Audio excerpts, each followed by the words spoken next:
Imagine hitting refresh on your banking app, and suddenly it charges you twice for the exact same coffee. If your backend developers don't understand HTTP methods, your users are officially cooked. HTTP is the absolute backbone of the web. It is a request and response protocol that transports data between a client, like your phone, and a server. Because HTTP is self-contained, your request can securely bounce through an absolute unit of complexity, including load balancers, caching layers, and encryption checkpoints.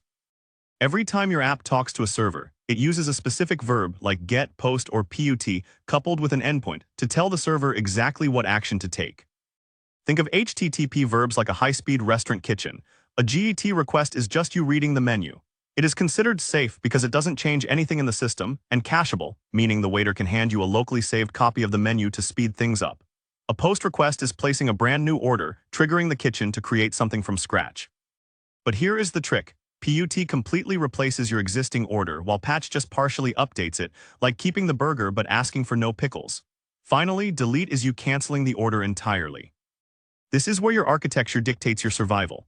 Verbs like get, put, and delete are idempotent.